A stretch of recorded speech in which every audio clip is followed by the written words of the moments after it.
Welcome to the Regenaissance Podcast. I'm your host, Ryan Griggs. Visit www.theregenaissance.co to learn more. And today alongside me is Travis Browne, a former MMA fighter turned regenerative rancher. Thank you for joining me. Yeah, man. Thanks for having me on. So I guess to really get started, because I'm looking back on the podcast I've done, I have not spoken with many first-generational ranchers. So I'd just love to hear, what was the impetus to starting Browsey Acres? Yeah, so really what it came down to was knowing where our food came from. For being former elite athletes, both my wife and myself, I'm an avid bow hunter. I like to get out there in the mountains and challenge myself, but also the sweet, amazing payoff is some of the best protein that you can get, that God put on this beautiful earth. So that is something that I love to do. Unfortunately, I live in Southern California, so there's not a lot of hunting to do around here. That's just packed with people. So we moved out here to where we live now, and we have a couple of acres. So it was like, what are we going to do? Let's use our money to need less. And also that solves the problem of knowing where our food comes from. So we started just like with any first generation or anything that started with chickens, right? We wanted to have eggs and have that kind of protein source. We didn't do broilers until we got the ranch. We did it on a larger scale. But we would eat if we had, 5 male chicks, we'd raise them to harvest, leaving one rooster or whatever. And then it grew into, what if I can't get out to hunt, right? Like, what if that happens? Then we don't have a couple deer or an elk or something like that in the freezer. Well, let's start raising cattle. And so we're like, let's get our feet wet.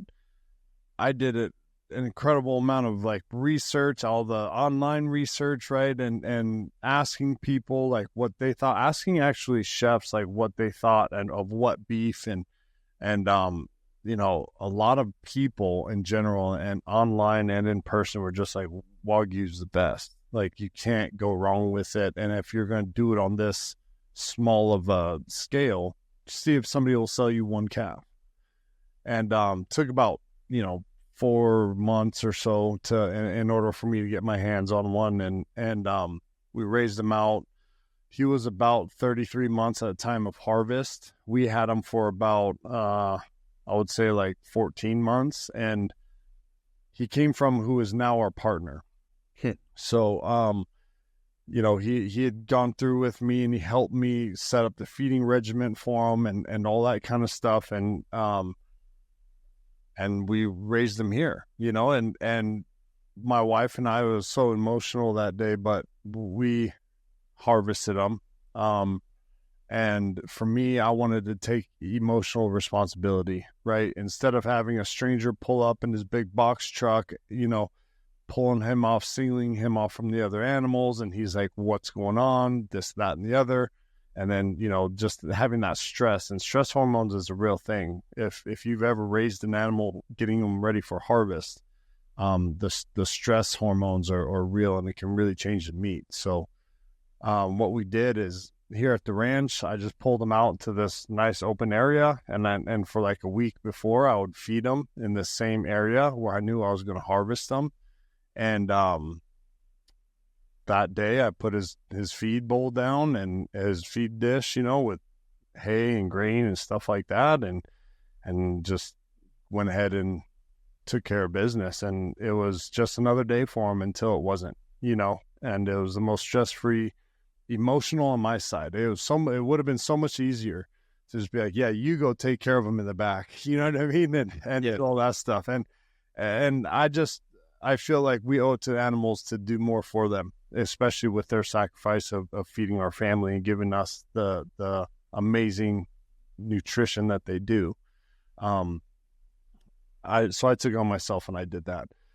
We took up the hanger steak. It's something that if you let it dry age too much, it'll kind of shrivel up and get small and whatever and not be the best. So we left the hanger steak here, which if you know the hanger steak, it's a great cut, but it's not like your ribeye New York and fillets and stuff like that, but it's a great cut. We cooked it up, and at that time I had no idea how to cook a steak, right? I just threw it on the grill and salt and pepper and whatever, and that was it. I mean, I knew that I didn't want to season it too much because I wanted to see what we produced. Salt and pepper. My wife took a bite and she was crying and she was like, "This is the best steak I've ever had." You know what I mean? I was like, "Oh, whatever," you know, like she's just emotionally connected to this animal. Like, come on, it's whatever. I cut into it. I take a bite. I'm like, "Oh my gosh, this is like life-changing. This is so good." And it really, after learning more about it, at the time, I really didn't understand what we did, right? But I knew that whatever we did, it turned out and made this amazing protein, this amazing steak, best steak that we've ever had. And so I called up our partner now, and I said, "When do you bring the next one down?" You know, because we just absolutely love this. This isn't going to last long in our house. We have 2 teenage boys, myself and Rhonda, and we knew this wasn't going to last long. So we got to get on to the next one, you know. And that's where it kind of started. You know, that's where Browsey Acres really started, was that moment of raising our own food, taking responsibility of knowing where our food came from, knowing the inputs that went into that animal, knowing that that animal had an amazing life. We'd go out there and we'd scratch them and love up on them. And just, he would chase our goats around. He'd be laying there and headbutting the goats, and then they would all be laying together, passed out. You know what I mean? So it was like, he had an amazing life. And he'd follow us around in the backyard when we'd go over there, go down there, and he'd just like kind of nudge me to scratch him and love up on him and all that stuff. So, you know, the guy had the life. He was the prince of this place. You know what I mean? Yeah. And that's like that husbandry, that taking care of that animal and the inputs, knowing the inputs that went into that animal and what it produced. It really started getting the mind going, the gears turning, and there needs, like, I need to find out more. I need to know exactly what I did. And Daniel helped me with that. That's our partner now, you know, with the feeding regimen, and him and his dad have gotten down to like the scientific level of inputs that we're putting into this specific breed, with both our full blood and our F1s. F1s are Angus Wagyu mix. And it changed, and it's different for the two because the two are the same breed, but different animals, right? You have the Angus side on the F1s, and then on the full bloods, you have just Japanese Wagyu. So they've developed this feeding regimen and what we're doing. And now that we're a part of it, Rhonda and myself, we told ourselves, we were like, "Hey, we want to get into this." And my partner had, you know, the troubles of him being a first generational rancher, you know what I mean? And finding the capital and the ability to expand his operation, that was very difficult for him to do. He was going to have to sell, you know, 60% of his calves or 70% of his calves in order to feed the rest of his herd. So, you know, that's when I saw the opportunity. I was like, I want to do this. Like, this is going to set us up to have a nonstop stream of amazing protein for me and my family. And one of the beliefs that both my wife and I have, is we want to use our money, our platforms, to need less, right? So if we're investing in this cattle ranch, that means that we'll never have to pay for beef protein or chicken protein again. Like, this is going to support our family, right? Like in that way, at the very least, if it doesn't make money, right? And that was again, going back to how this all came about, was just the desire to need less and to bring, knowing where our food come from, for our family, and then Browsey Acres was, let's expand this to get this to more people that have that same thought process. Like, you can be okay with buying your beef from us because we care about these animals. We treat them with respect. And where I was going with it before was the regenerative model. So Rhonda and I said we were going to get into this, but we're going to do this a different way than the traditional cattle rancher. We want to be a regenerative ranch. We want to put more into the ground than we take out. And we didn't really know what we were saying at that time, because it is so much harder than you think it is. And it's so much more expensive than you think it is. But it's not unattainable for people that are out there trying to figure out how to do this, right? Rhonda and I were blessed. We worked our butts off earlier in our life.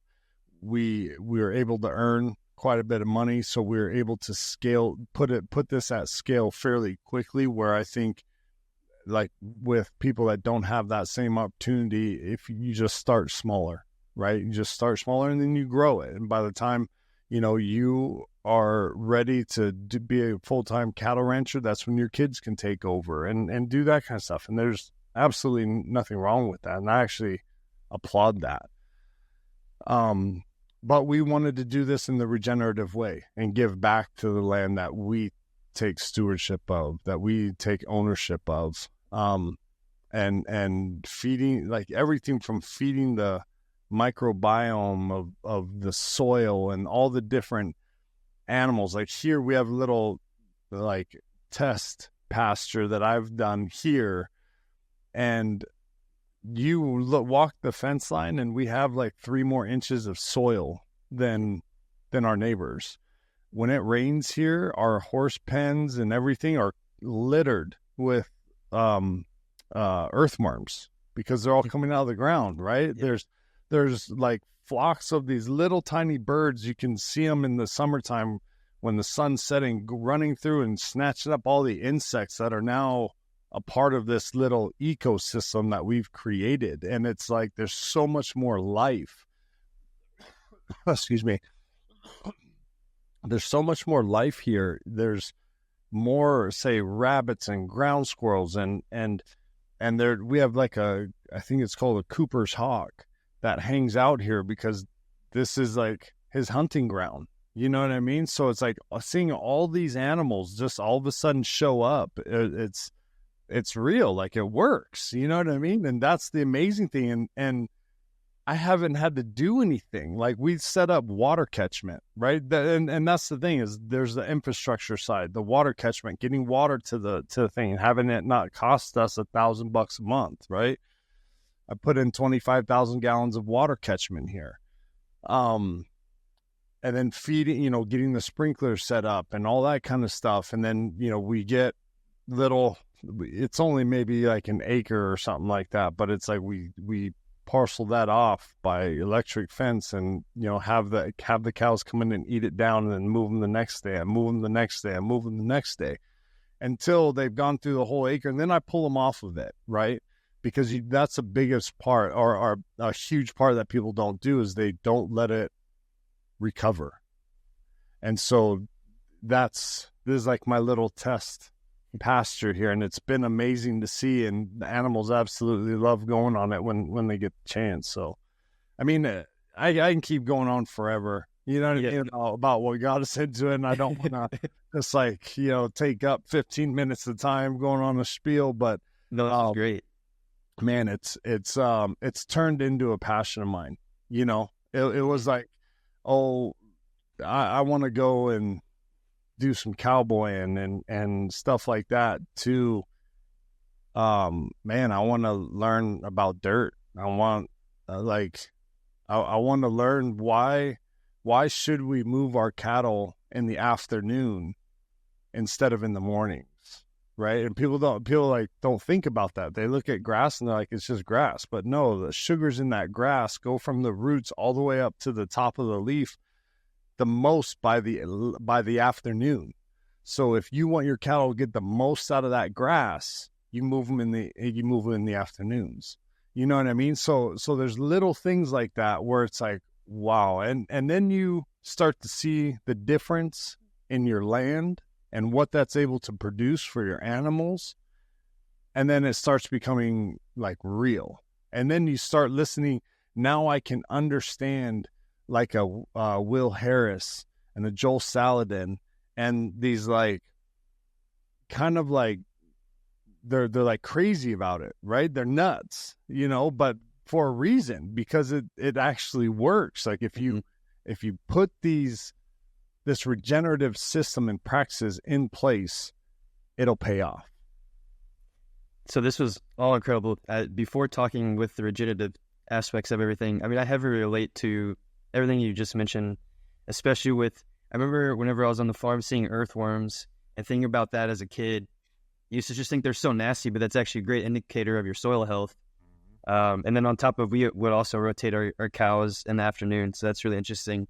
But I want to go back to Kobe, the very first cow. Yeah. Because you also mentioned that you would hunt a lot, but the experience of raising Kobe and then harvesting him and actually eating that first piece of steak, I guess what was so different about those two different experiences to where the second one with Kobe just seemed, I guess, just very emotional with you, and I was just curious to hear those differences from all the types of hunting you've done to now you have Kobe, and then you went through that whole process. Yeah, so hunting, right? You are in that animal's backyard, right? Everything's working against you in hunting. You have to figure out the setup. You have to, like, I don't like to do I really haven't done a lot of like tree stand hunting or blind hunting. I think I've done it twice. I do a lot of spot and stock. And that's like my thing is I love to do that style of hunting over anything else. I don't like to sit and wait. I like to be proactive. So when you think about hunting, you are in their backyard, and I'm a bow hunter. So I have to get close enough to them to put an arrow in them. This isn't, I walk over a ridge and I have an open, valley in front of me at 500 yards and there's an elk standing there and I take care of it. I walk over the ridge and there's an elk standing in the middle of the field of the valley over there. I have to go and sit in the tree line and see which direction he's going to go. And then I have to make a move because I have to get within 30, 40, 50 yards of that animal, right? It's completely different bow hunting compared to rifle hunting. Rifle hunting has its own set of challenges. Don't get me wrong. And there's a skill set there. But for me, bow hunting is where it's at. So I feel like that was a challenge and I won, right? I ethically harvested this animal in its own backyard. I overcame, say, the challenges or obstacles that were set in front of me, and I made that happen. And don't get me wrong, even that in its own can get emotional. Well, I remember when I made my first kill and it was like, I just had like the jitters, and you get those jitters and you're like, oh my gosh, like, you just take deep breaths and there's, and when you walk up on that animal, and every time I walk up on an animal from the life that I took, I always put my hand on an animal and say thank you, and we're going to make the best of this. I thank you for your sacrifice. And that's how it has to be. I mean, not trying to get all super hippie with it and all that kind of stuff and like life force stuff, but it's like, dude, this animal just gave its life to feed my family, to give nutrients to my children, to me, myself, my wife, and my children. Thank you. Raising Kobe was like a different set of emotions because in that split second, I almost sensed like a little bit of like, I betrayed him. You know, he was like a buddy of mine, and then I put a bullet in him. And that was the tough one for me. Since then, I've gotten better about that, right? And I understand, and I understand that they're here for a purpose, and I know what I'm gonna do, and I've done it before, so it's not as, it's still emotional, and I'm still very thankful for this animal, but like Kobe was my first, right? And that first one I'll always remember that one. I completely agree with all that. So I've never hunted before, but I was also vegan for 2.5 years.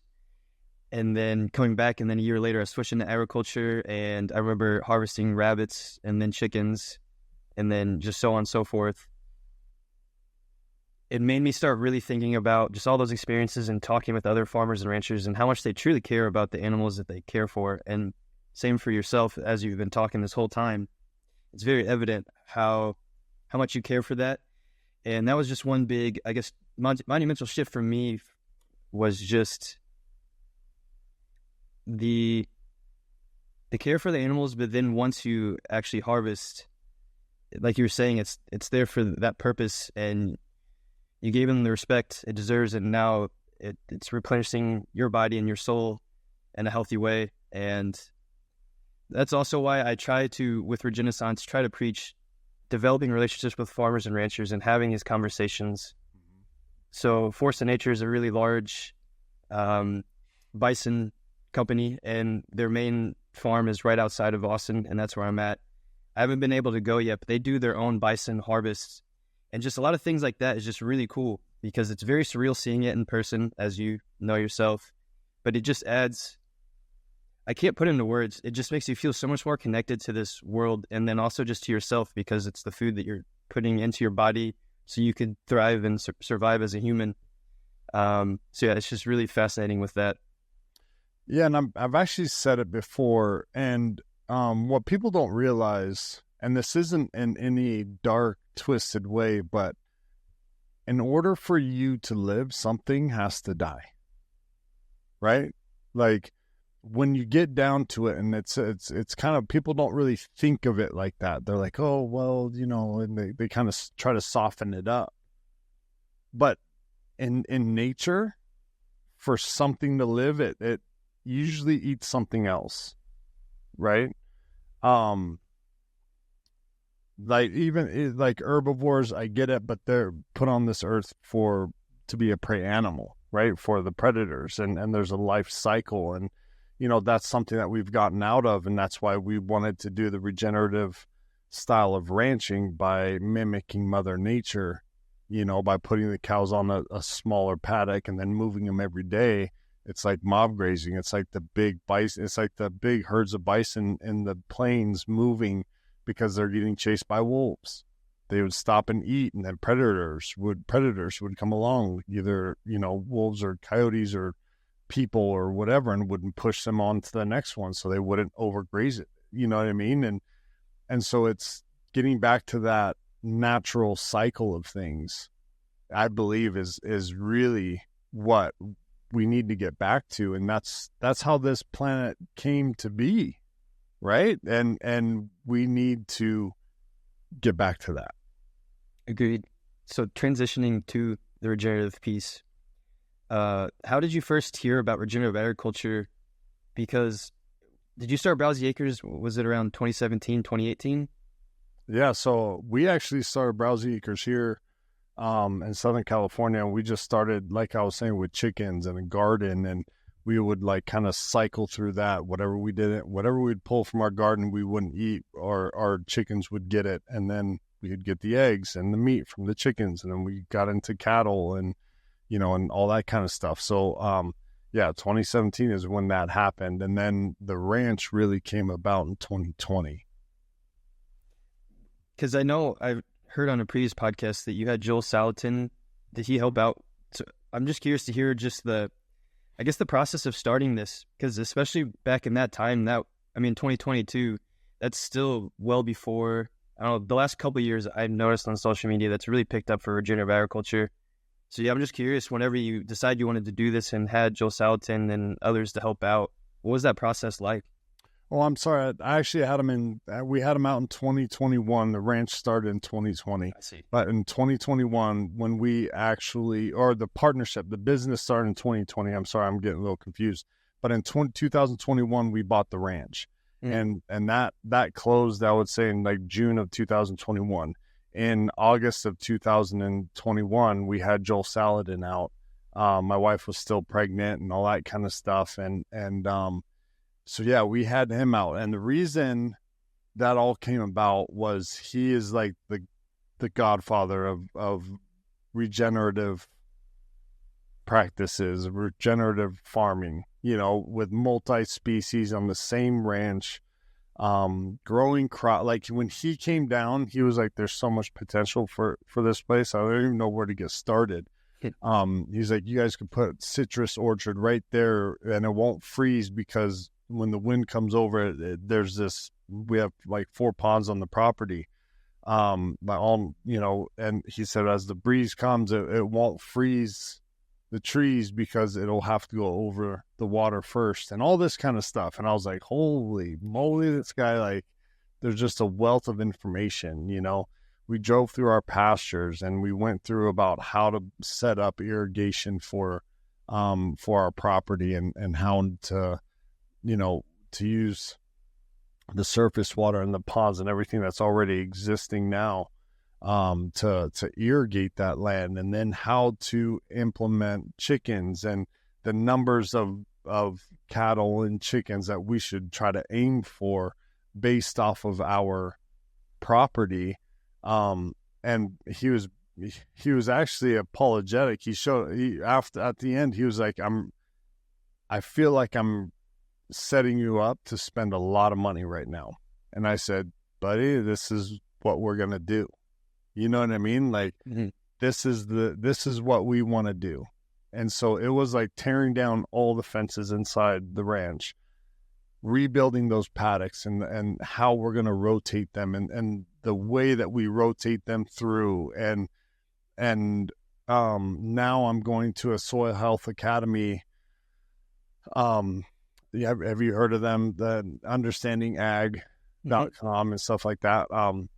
So I'm going to their multi-species grazing and marketing clinic that they have up here in Tamaulipas, so that I can just further my education, and it puts me in front of people that have an amazing understanding for this, and so I can ask all these questions that I just might have, but always wanting to learn. So anyway, so that's why we got Joel out too, was we want to learn, and we want it from the best, the guy that knows what to do in this, because we asked him before, I said, do you know how to work like high desert regions, because that's where we're at, is in the high desert region. He's like, absolutely. I know what I'm doing. It's like, of course you do, Joel. So, he came out and he gave us so many opportunities to learn and so much information for us to move in a certain direction. And, I would love to have him out in, 3, 4, 5 years when everything's kind of implemented and working to its maximum potential. It'd be amazing. Yeah, I'm sure that day completely changed how you viewed your land. Yeah, and it really did. And it's like, I'm so grateful for that opportunity, just to see the potential more clear now. Like, he showed me the potential of this property and what we could do with it and the amount of head that we could have on there. Has Browsey, since starting that too, has this changed just how you view life as a whole? I know that's a rather broad question, but for me personally, I just remember the first day, because I worked on a farm in Pennsylvania, and this is just another reason why I preach to go visit farms and ranches that are open to that. Is I can't put into words the transformation that it has. It's just, you feel so much. I feel so much more connected now ever since making that change. Yeah, I mean,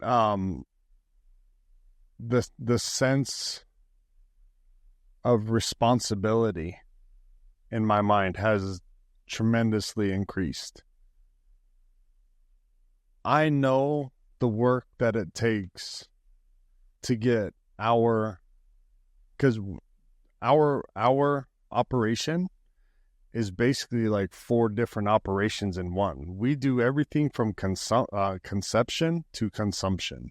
The animals never leave our property until it goes to harvest. So we're not the finishers. We're not only the finishers or only the backgrounders or only the cow-calf operation. We're all of it, right? We fulfill from our ranch. We do it all. And in this regenerative model, I believe that's the best way to do it. You know what I mean? And knowing the responsibility and how much work that it's taken, I feel like I hold myself to the standard for all of the food that I eat or that my family eats, you know? Mm-hmm. Like, for instance, I think we're basically kind of touching base on it, but I eat about 6 meals a day. You know, they're all measured out at certain things at certain times. One of the things that I obviously don't go out and fish all the time, but my guy wants me to eat salmon like once a week. Well, I have to do some research, like wild caught salmon, not farm stuff, right? Like I have this standard, and it really is something that I've like broken up with our grocery store.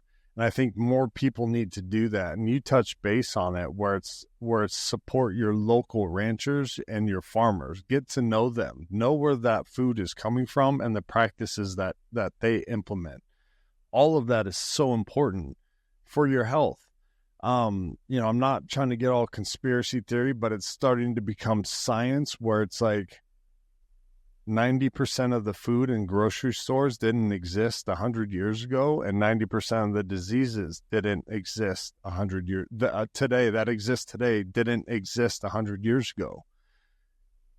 And it's like the drug companies and the food companies, it's like there's too many coincidences for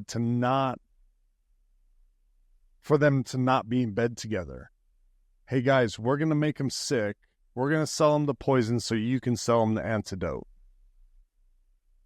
And like in my family, we rarely get sick. We don't have major issues. And we've been eating this way for the last 4 years, 5 years, right? Like, and before that, we would eat hunted meat. So that's you know, we'd go and get steaks, we'd eat out and do different stuff like that. And occasionally, even now, we do. And at that time, we honestly regret it. We're like, we could have made something better at home. That's so true. I mean, also why I started Regenaissance is I have been very personally affected by it all from a family standpoint. But going back to the grocery stores, I saw a recent study that 73% of our food system is ultra-processed food, which is just mind-boggling. And what I continue to find is the more we go against nature, the more it responds. So with the food, for example, we eat all these unnatural foods. Like you're saying, all these diseases that are so prevalent in America to where pretty much 3/4 of America is either obese, morbidly obese, or severely obese. And that trend's only getting worse. And then you have healthcare or pharma with Ozempic and all these other drugs that make everything worse. And then when you talk about agriculture with the conventional model, that's pretty much anti-nature. And how does that respond? Destroys the soil. We have the Dust Bowl, many other things with all the chemicals. And then you do the regenerative way that's mimicking nature, how that responds. You have more nature coming back to, like you're saying with your farm. In Will Harris's book, he vividly explains that, how growing up, nature started dying. And then as he switched to regenerative, he completely forgot how much nature there used to be. And so that's why education is just so critical with all of this. And like you were saying with the salmon, that's another huge thing that people really aren't aware of, because farm salmon is horrific when you actually look into it, right, compared to wild caught. And yeah, it's insane. Yeah. And I think, and the thing is too, is we've gotten so used to, my daughter, who's 2.5 now, she's been watching Cloudy with a Chance of Meatballs, right?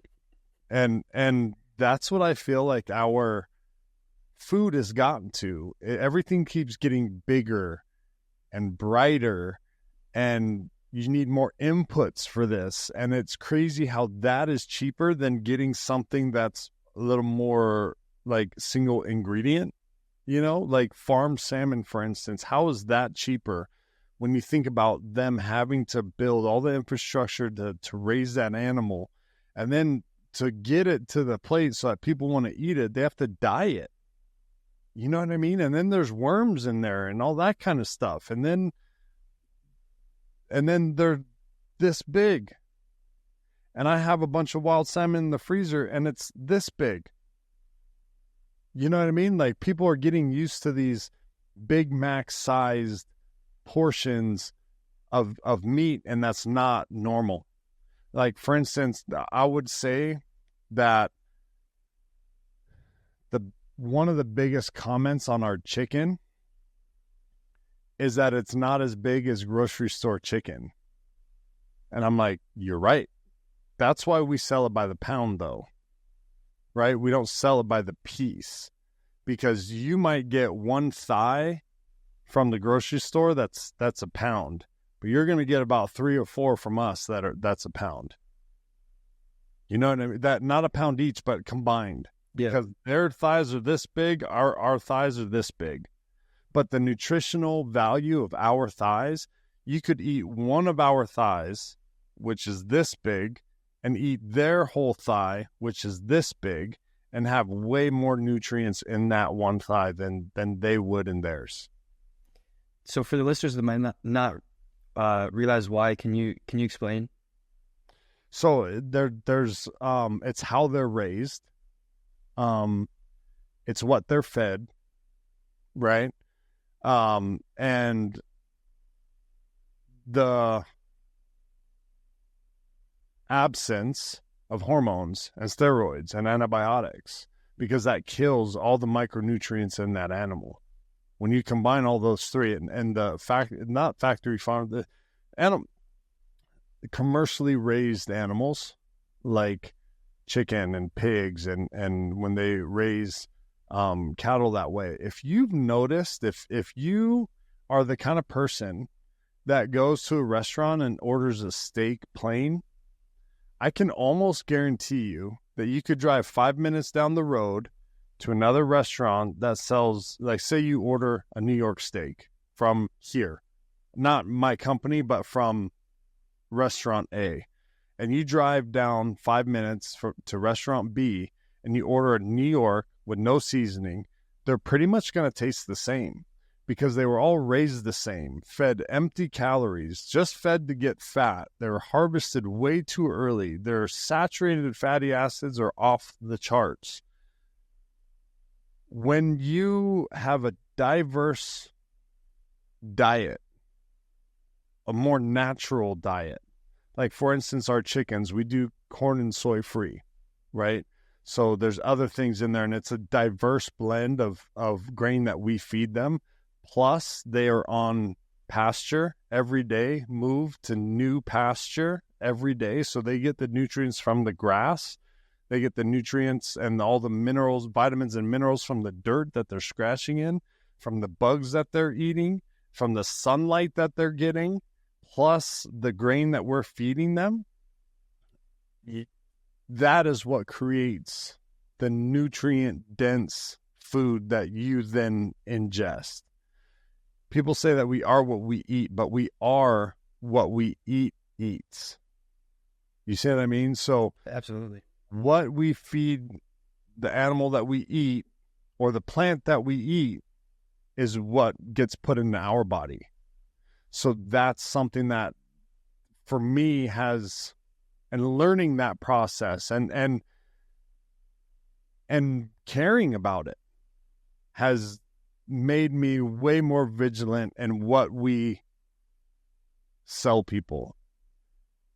Has me have way more pride in what we sell people, knowing that our chicken is some of the healthiest chicken. I'm going to really quickly, I'm going to find this email because we just got some of our chicken tested, and it really is some of the healthiest chicken that you can get. Well, it's awesome that you mentioned that you're soy and corn free, because that's very tough. And what a lot of folks don't realize with that, it completely, with the omega-3 and 6 ratios, just jacks that completely all up, which that causes chronic inflammation. Because not even talking about seed oils, but that's a huge issue, is just the omega ratios. And having these high PUFA chickens, especially in grocery stores, it might taste good because they usually do taste good. But yeah, it's not healthy. They're injected with stuff like saline and flavors and all this kind of stuff, and just to get more weight into it. Yeah, I found it now. Our chicken had greater than 2 times more unsaturated fatty acids than saturated fatty acids. In addition, we had significant levels of both EPA and DHA omega-3s. The amount of CLA was over 22% of total fat. There was also about 6.4 additional omega-3s from the shorter chain PUFAs. That's awesome. Right? So we're literally raising some of the best chicken, healthiest chicken that you can get. Well, I was just curious to hear, so from those folks that were mentioning that your chicken's much smaller, I'd just be curious to hear any stories just from those conversations since they've become, I guess, customers. Yeah. So all of them are like, it tastes like chicken. Like there's a flavor to it. And they're like, finally.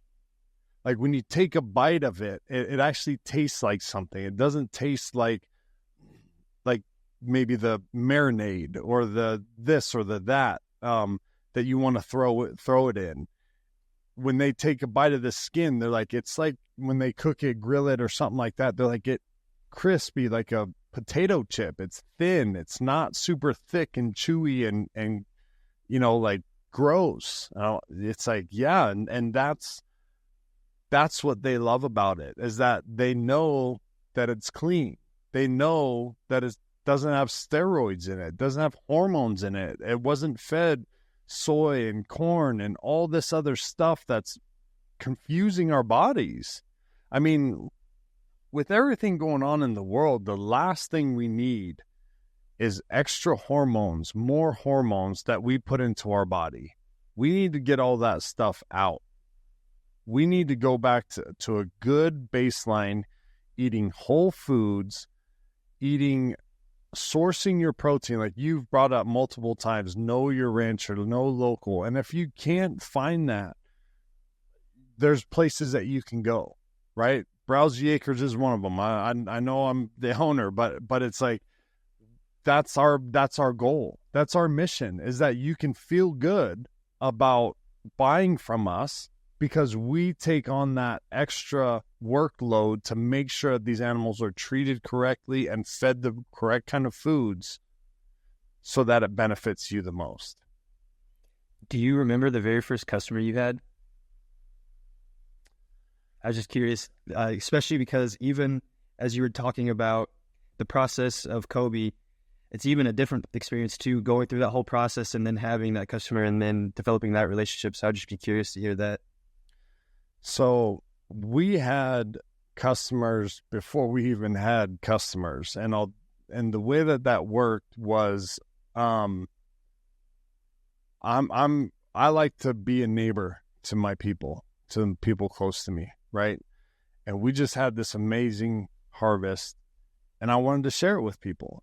I gave some people ground or some roasts or something like that, and like we had a neighbor that he was like, I gave him maybe like 6 pounds or something like that. And he was like, I couldn't stop eating it. It was so good. So that really stands out to me, is trying to bring people in the general region closer, you know what I mean, by sharing food. I remember some of our first customers. So in the very beginning, in 2020, we only had 3 full-blood Wagyu for the year, right? So we're sitting there like, how do we do this? How do we spread this out over a year until our next harvest? Because if we just put everything up for sale, I had a feeling that we would sell out. Maybe it would take 3 or 4 months, but then we would have 9 months of nothing. Do you see what I mean? And for a company that's I would rather pace it out. And so what we did is we came up with a lottery system. So it sounds kind of funny, but what we did is you would put your name into our email, right? Into this, it would automatically generate a certain amount of winners or draw names, right? Basically. And so the first one, I think we had like 1,700 people put in for 15 boxes. You know what I mean? And it was like, see, like if we just threw this stuff up for sale, it'd be gone already, right?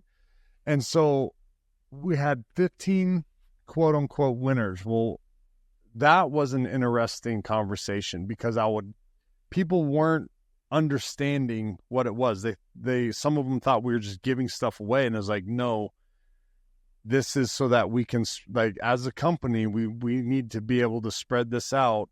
And so you basically won the opportunity to buy a box, right? Like if you don't want to buy it, if you don't want to purchase this box, we'll go down the line and we'll find somebody that will. The first 15 people bought it up. They were like 100%. We would love to support you guys. We love what you're doing. You know, it's awesome. And that time we weren't even a regenerative ranch yet. It was just, this is what Rhonda and Travis were getting into, was this Wagyu. And we were telling the story of Kobe. And then later to come, it would be Porter and then Bavette and stuff like that. And people were just so willing to support us. And it was so amazing to see and watch and be a part of. And those people, their biggest complaint is that they didn't get more. You know, that was like, and we were at that time, we were priced a little bit heavy because we didn't have much to sell. It's like supply and demand kind of a thing. And we wanted to just continue getting our name out there and what we were doing and how that happened. And then 2021, fast forward a year, we started the regenerative style. And then we continued to do that until we continued to do the lottery until maybe, I'd say like a year and a half ago now was our last lottery. And the entire time it was like 1,000 emails would sign up for these 15 boxes. But it was great. Right. And so now we have our first main harvest. We just had it this last fall.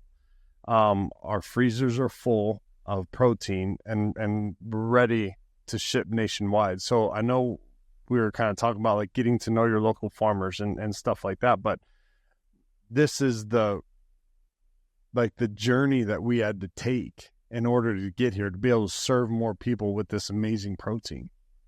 Yeah, I mean, there's so many levels to it all in terms of that, because I do say know your rancher a lot, but at the same time, buying from you or there's perennial pastures in San Diego is a lot better, and you're supporting regenerative farms rather than going to a grocery store that might just be buying from a conventionally industrial factory farm, which are absolutely horrific. So it's still in the right step. And yeah, no, I'll just leave it at that. I'm curious though, since you are first generational too, what's it been like from a family standpoint of raising your kids and then being with Rhonda on that farm? So right now, it's I'll tell you that my kids have grown up with a lot more sense of responsibility than I did. Having the animals to take care of, no matter if you're sick or injured or just don't feel like it, or whatever it is that you have going on in your life, this keeps pulling you back and it grounds you. And I think I could have used that a little more when I was a kid. And I'm glad that my kids have been a part of this. Every harvest that we have, I give them the choice. I don't make them do anything, right? But it's like, do you guys want to come be a part of this? And they're like, absolutely. Because they have this sense of responsibility. They helped take care of that animal. They fed that animal. They cleaned its pen. Whatever it is, whatever's needed, they've helped doctor it.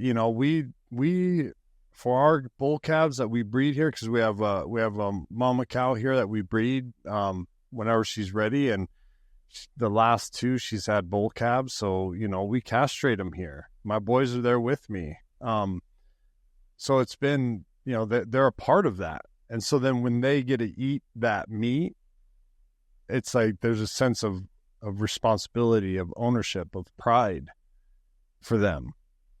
When their friends come over, this is the burger joint, this house. People are like, to my boys, hey, let's go to your place. Because, we also have a pool here, but they get to like hang out. They hang out at the swim and have a good time. And old Papa Brown over here whipping up Wagyu doubles, like they're just like, this is the best burger ever. You know what I mean? Like little kids that are 5 years old up to grown men are their parents, right? Having 15, 20 people there, they're like, dude, let's whip up some burgers. That's, I'm always like, we'll do brisket. And then I love to cut up brisket and make brisket tacos. It's the absolute best. Yeah. So it's like, whenever I do stuff like that, it's like, everybody's here. You know what I mean? So, yeah. And I love that because we get to be that house, that we get to be like, we get to bring people together, not just because like we're good people, but the food brings us all together. And we raise that food. My boys raise that food. My wife raised that food. And that food is what brings people together. Agreed. So again, going back to the farm I worked on, they had two young kids themselves, and it was just really fascinating to watch them too. I mean, very similar to how you're describing with your experiences. It definitely adds the responsibilities, and they want to help out. I would do all the farmers markets, and the daughter always wanted to go, and she would always help out and help take orders. The son always wanted to be out in the fields. And that's what's always so interesting. And then going back to your point of just the constant life and death of that just cyclical nature, you see it all the time on the farm. And I did not experience that growing up. So it's really interesting that as a kid, you get way more responsibility. Everything you're saying is just so true just because of being on that land and just seeing how the real world and the nature actually operates. Yeah. And I didn't have that growing up, and I'm glad that my kids do, because I have that now, and I know what it's taught me now, at the age of 41 now, and what it's taught me in the last 5 years, 6 years since Kobe, and what it means to take responsibility for your food. And I'm so glad that my kids get to grow up with that. So my final question would be, I just lost my train of thought, damn it. Sorry about that. All right. No, it's all right. This will be edited out. So it's no, I have a question for you, actually. If maybe it'll give you time to think about your question or whatever. Yeah. But what made you decide to go vegan? Or was it vegan or vegetarian? Vegan. And I was really strong about that. Okay, so what made you go vegan? And then what brought you back from that? So growing up, my dream job was to be a veterinarian. So I'd always loved animals and fascinated by that. And then fast forward to grad school, I took a class at the Indianapolis Zoo observing orangutans. And that was the first thing that got the wheel spinning in my head, because it made me really despise zoos and just how we treated animals.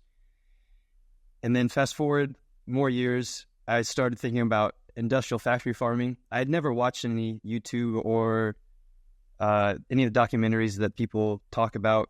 I just remember thinking to myself that I thought I could thrive and survive as a human without the needing of killing an animal. So I went vegan overnight. And those 2.5 years, I was very morally convicted with it all. But what was interesting is I couldn't stand the culture of veganism. So I had no vegan friends. I disassociated with them. But I remember after my brother passed away in 2021, I started using Twitter a lot, and it was just the people that I were following really started sharing the details and the studies of animal protein and then things like soy and the really bad effects of all that. And then I just realized how wrong I was with all of that, in conjunction with learning about regenerative agriculture and realizing, oh, there is a way different way. Because all I talked about was factory farming. That's not everything, clearly. And so, yeah, that changed really quickly because I went from being a vegan to a year later being on a farm, processing chickens. And it was just from the research and the folks that I was following. Yeah, that's interesting. And I feel like that, you know, my wife is a lot better at having the patience with people that come angry on our page, right? And they're like, stop murdering animals and, you know, that kind of stuff. I tend to ignore them because I don't even want to get into it. And your ignorance is what's going to be your downfall. And that's, you know, but if somebody wanted to come and have a discussion, right? Like you want to talk about this, please leave your emotions, right? You can talk about your emotions, but leave your emotions at the door when we talk about this, right? And I can do that. But the people that just come at you with, you know, calling you names and this, that, and the other, my wife will talk them off the ledge. I tend to just say, whatever, go, you know what, yourself. Because I just don't have the time to deal with it. But yeah, the people that I've really that I have talked to, it is a lot of times more of a moral thing than it is a taste or a texture, or they don't like it. It's sure. like they don't like the killing of an animal, right?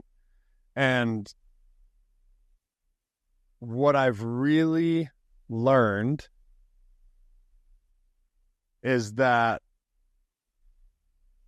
even, and I don't want to, I'm not bad-mouthing anybody, but a lot of vegetarians or vegans don't understand that so many more animals die in the crop fields than on a cattle ranch. You know, so if you want to talk about a moral high ground, right? Please understand that, again, I said it earlier, something has to die in order for you to live. And in those soybean fields, corn fields, first of all, how are they grown? What are the minerals like in the soil, right? There's like something like 52 vitamins and minerals that go into healthy soil to grow stuff. And we've gotten down to where the FDA only allows or only makes you have maybe 8 or 10 of those minerals or vitamins or minerals in the soil in order for you to be able to sell it. And you know what I mean? Like, talk about nutrition, talk about like the problems that we're having with the obesity and stuff like that, and talk about your food, but also talk about the animals that died, all of the rabbits and squirrels and moles and insects and birds and deer and raccoons and possums and all this stuff that is not allowed in those fields. And then let's talk about also the poisons that are put on those plants so that for the insecticides and all that kind of stuff. It's like, man, just because you're not eating it doesn't mean it's not happening. Absolutely. Right? Agreed. Like, and that's where I feel like if people could just be honest with themselves, I eat animals. I eat animal protein. I'm okay with that. An animal dies for me to live. I'm okay with that. But be honest with yourself as well. Please. So with my instance too, to add on to that, was the last realization I had. We advanced so far as a human species on animal-based diet.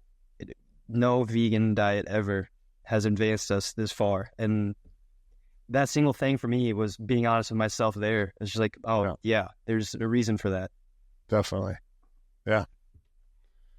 So the final question I had, I now remember, with just the direction of Browsey Acres. So you started with just the broilers, and then you had Kobe, and then you're continuing on that journey, and you yourself are becoming very passionate about it all, going to the conference. I'm just curious, where do you see or want to take Browsey Acres to just long term? So the first thing that we want to do is maximize this one ranch. Bringing in more birds, like as we're able, like here's another important part why you should support small ranchers, local ranchers, why you should get to know them, is because that's what's going to help them build their infrastructure. That's what's going to help them maximize their land and put the most into their land so that they can serve you better. So that then they can start taking over where these conglomerate companies, these huge, the Bill Gates of the world, are buying these farmlands and turning them into whatever he wants. You support these local small ranchers that they are morally on the same level as you, so that they can maximize their ranch. That's the initial goal for us, is the acreage that we have combined between ours and our partner's ranch, maximize that to its fullest potential, which we should be able to hold anywhere between 750 to 1,000 head of cattle. We should be able to run 30 to 40,000 birds a year on a low end. We want to bring in eggers or layers. We want to bring in pigs.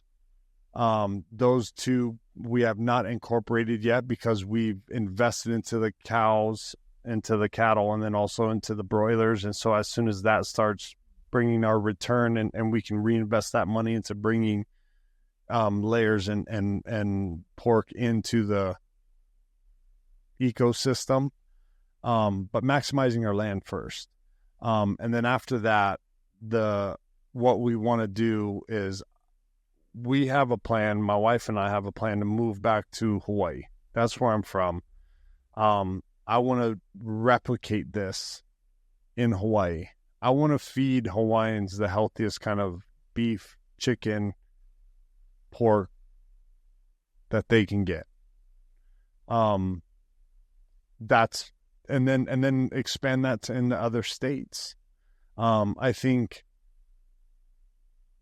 expand, like if we get into other states and we can serve those communities, and it won't be such a tax on them, on their pocketbook, for supporting us with shipping and that whole bear. You know what I mean? That's been such a cluster trying to figure that out. Getting to the point where we're literally setting up small pickup spots in different cities. We will, as I'm driving up and down California and up to Oregon and stuff like that, we have different pickup spots for people so that they don't have to pay for shipping. I'm actually about to go out to Hawaii. My cousin started a food truck called Meat and Buns. He sells Wagyu burgers with our beef, and he's going to start selling our cuts out of that food truck, right? So like I had to figure out shipping to get it over there at a cost that makes sense. And so it's like setting up these little hubs all over to help take away that extra expensive shipping. But as we start to grow this ranch to maximize each piece of land that we get, we want to expand and go do this again in another state, somewhere else, somewhere that we can serve the community with some of the best tasting, some of the most nutritious, healthy protein that you can get. That's freaking awesome. For all of the listeners, where could they go to just learn more and just follow along with what you're doing?